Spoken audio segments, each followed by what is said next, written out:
Hi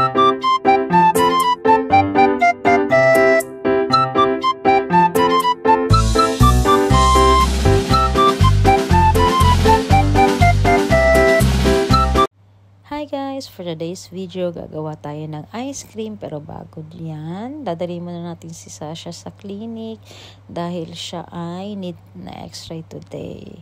So ayan, nabili ko yung avocado na yan mga few days ago na. Nilagay ko lang siya sa freezer. So $10 lang siya, murang-mura, ang dami niya. Kaya sabi ko, nagda-doubt pa ako kasi nga baka sabi ko, bulok na ba? Pero siguro on that night din, pinilian din. Sa Kaibo ko pala yan nabili. And then, fresh pa naman din siya. And then, sabi ko rin naman, kung hindi na siya maganda, $10 lang naman, diba? So, murang-mura pa rin siya. Ayan, frozen pa nga siya kasi hindi ko siya na-defrost. Kaya, ayan, mega dik-dik naman tayo para naman, hindi naman mahirapan yung blender. Ayan, ginagamitan ko na nga ng kutsilyo. Pero matigas pa rin talaga siya. Kaya, sige, halo-halo lang muna.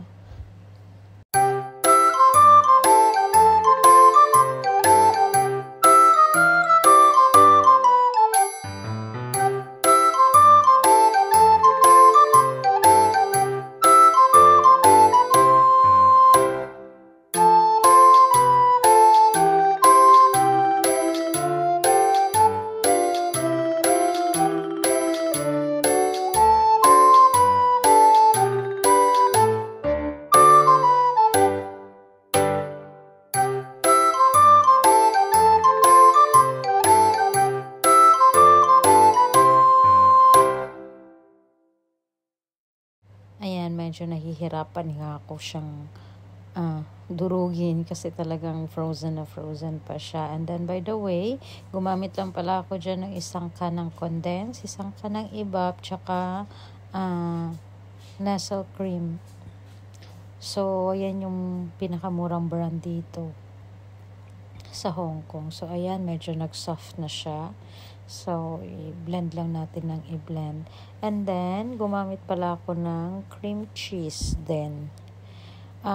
Actually, pwede nyo naman i-adjust yung sweetness. Kung gusto nyo pa ng mas matamis, pwede kayong gumamit ng 2 can ng condense. Sa ganito karami ha. Like mga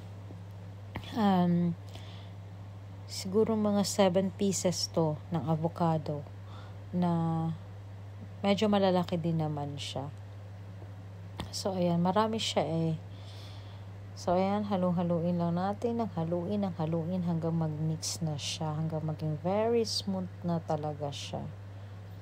So, ang magpapaano kasi dito sa kanya creamy is yung nasal cream. Pero isa lang din yung nilagay ko. Enough na rin naman siya.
medyo nag-soft na rin talaga siya, and then madali na siyang i-blend.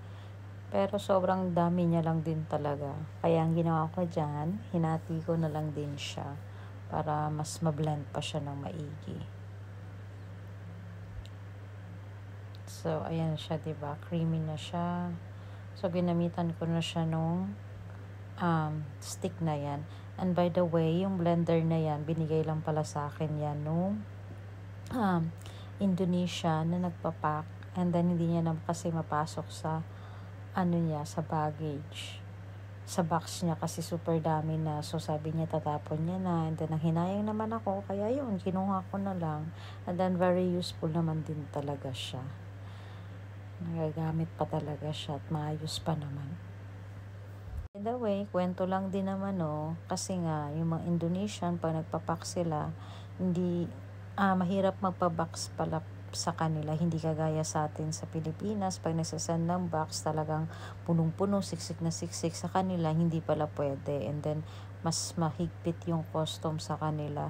Pag may mga tag, yung mga pinapadala nila, kinukuha pala sa kanila yun. So, chika minute muna yun. O, diba? May mga information kayong mga ganyan na maririnig. Chika-chika lang.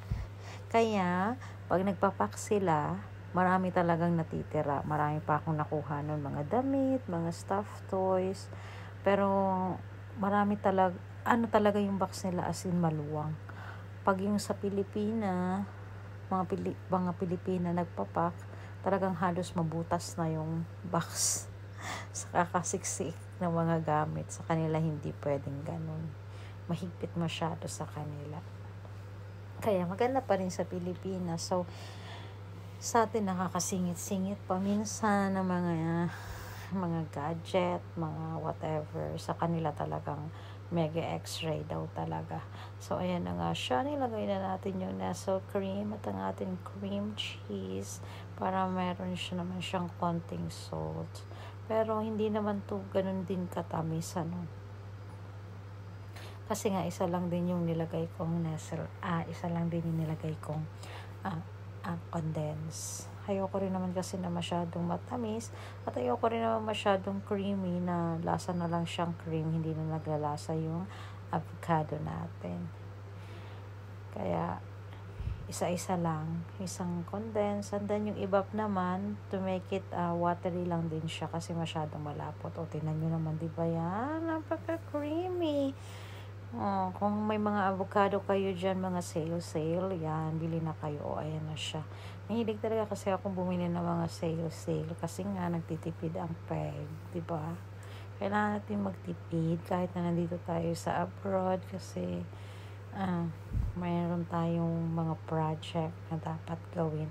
Ayan, nabili ko pala yan sa IKEA, yung blue na yan. $4 for 4 pieces din siya, pero parang may sumobra yata na isa, naging 5. And then yung disposable, $8 lang din yan nabili ko. So, doon lang tayo sa mga mura-mura. So, ayan, lagayan portion na tayo. Yan, siksik-siksik muna natin. Para at least, ganyan lang siya. Kasi pagkakain, gusto kong kumain, isa na yung kukunin ko. Hindi na yung buong box. Pag sa Pilipinas, gumagawa ako nito, isang box talaga din yung sa box ko na siya ginagawa. Kasi nga naman, pag nilabas mo na yan at kakain, syempre, ang iyong mga family members ay kakain na rin kasabay mo.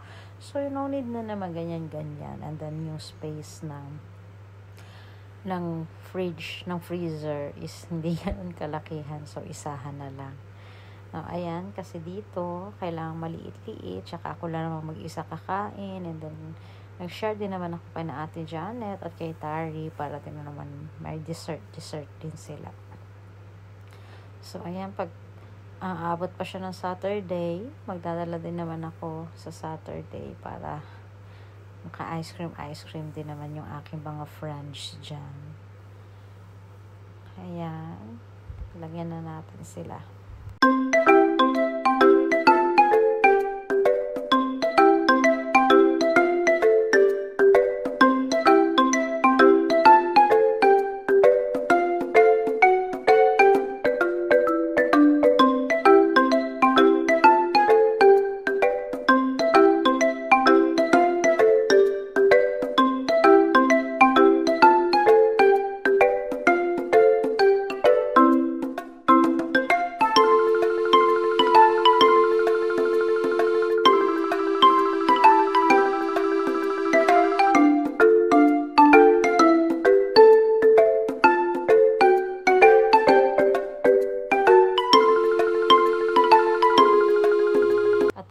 pagkatapos na nga nalagyan natin lahat at naubos, oh, dahil sayang, sarap, yummy talaga siya. Masarap talaga yung avocado. And then, ayan, lalagayan natin siya sa ating freezer. Meron ako dong beans. Hati kami ni Ate Janet dyan sa freezer sa baba. So, pag hindi ko pa nakakain, yung mga beans na yan, lalagay ko muna sila sa freezer. And then, ayan, titignan natin bukas para na ako nagtitinda ng ano. At syempre, mega simot naman tong isa, o, diba? Sayang naman kasi yan. Labang tiyan din yan. Sarap. Ito lang ang pinakamahirap after ng paggawa. Oh, ayan na siya. At yung spoon na yan, nabili ko yan sa Japan Homes for $10. Naka-sale din kasi siya. Mahilig talaga ako sa... So, ayan guys, hanggang dito na lang tayo. Until next time, thank you for watching.